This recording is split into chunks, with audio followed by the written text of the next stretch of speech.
Welcome to Earth and Conquests. My name is Mike. This video shares a design of an arcane temple, where someone attempts to perform an arcane ritual ceremony, and someone else tries to stop it from happening. This kind of scenario could fit into many different adventures in Dungeons & Dragons.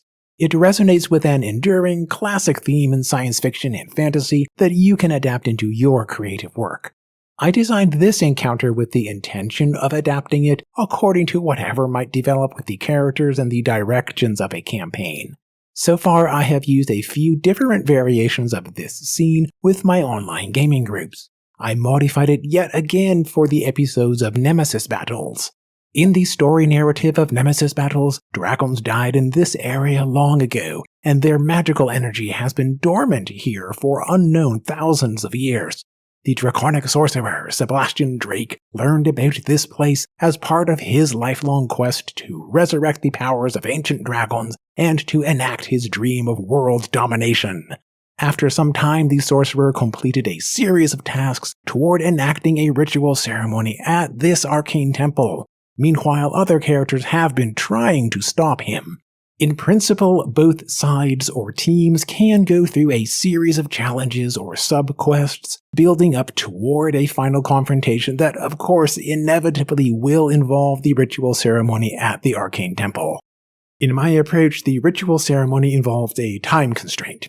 Once the draconic sorcerer Sebastian Drake will start the ritual, then he must complete it within a certain number of hours, or else all of his efforts up to this point will be wasted. You might consider to add other time constraints, such as performing the ritual only within the limited time of a solar eclipse or a rare planetary alignment.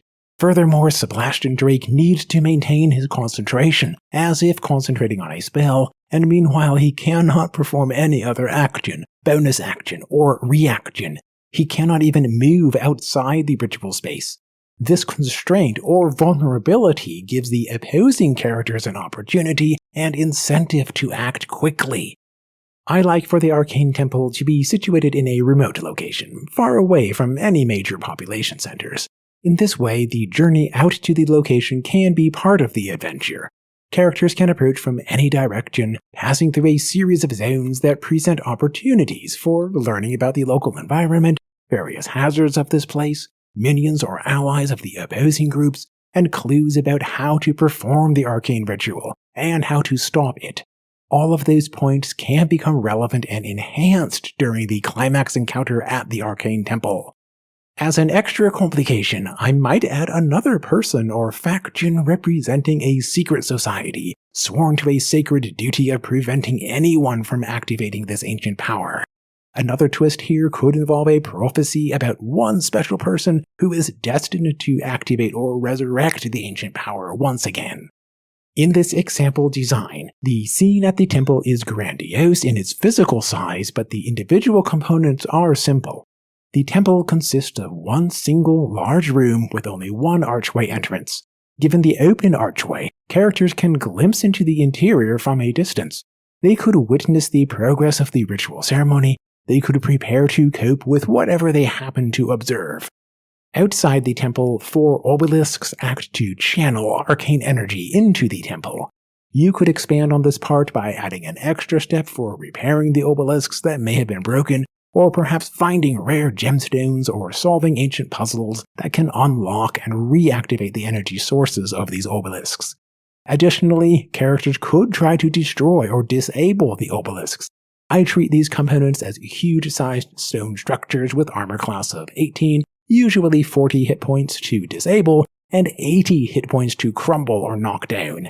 I assign a minimum threshold of 10 hit points of damage, meaning that any single instance of lower than 10 points will result in 0 damage. For each obelisk that is active, certain benefits are granted to the person enacting the ritual or successfully attuning with the temple. For instance, the ritual may need 5 hours to complete, but each intact obelisk can reduce this time by 1 hour. Additionally, in this case, each intact obelisk grants a certain number of temporary hit points to Sebastian Drake while he is at the temple. For an extra tough challenge, I might allow for Sebastian Drake to use this benefit at the start of each turn, or as a legendary action. In any case, I like for each obelisk to grant one legendary resistance, meaning that Sebastian Drake can fail a saving throw and then decide to succeed instead by expending a legendary resistance from one obelisk. Similarly, each obelisk grants one use of a legendary action as a special feature that Sebastian Drake can use after any other character ends its turn. This design creates incentive for Sebastian Drake to protect the obelisks as well as for the opposing characters to attempt to destroy or disable them. The obelisks could be guarded by traps, natural hazards, or living minions or allies. Inside the temple, the ritual area includes arcane writing and symbols, in this case about the ancient dragons who transfer their powers into this place. 4 structural pillars or columns are in here, providing at least some options for the characters to maneuver with potential cover. The single archway entrance provides another aspect of the potential movement and positioning. 2 special features are in here, including a statue of a dragon's head and a pool of unusual metallic liquid. The statue is at the back wall of the temple. At a certain point during the ritual ceremony, the mouth of the statue will begin to produce fumes, smoke, or a storm cloud. The space is heavily obscured. Whenever a creature first enters into this space or ends its turn inside there, then the creature must make a Constitution saving throw or else suffer the poisoned condition until the end of its next turn. As a legendary action, Sebastian Drake can cause the emanation from the statue to expand, filling most of the temple interior, while he can be immune to these effects. The pool of metallic liquid is at the center of the temple. The material consists of the classic 5 draconic energies or damage types of acid, cold, fire, lightning, and poison. Any creature first entering into this space or ending its turn here rolls 1d10, and the result indicates the damage type that the creature will suffer automatically. For the amount of damage, I like to start with a baseline reference of 2d8, but I might adjust higher or lower depending on the challenge level for the characters. As a legendary action, Sebastian Drake can cause this metallic liquid to lash out at one creature that he can see within the temple area, making a spell attack roll, and then following the same rules about rolling 1d10 for the draconic energy type and rolling 2d8 for another value of the amount of damage. Technically, the legendary actions and legendary resistances would not be possible until after the sorcerer can complete the ritual. During the ritual ceremony, the sorcerer cannot do anything but to concentrate on the ritual performance. Usually I allow regular movement within the temple interior, but otherwise the concentration should be demanding. If the draconic sorcerer Sebastian Drake can complete this ritual ceremony, then he will gain the powers of a dragon. Furthermore, this temple will become his legendary lair.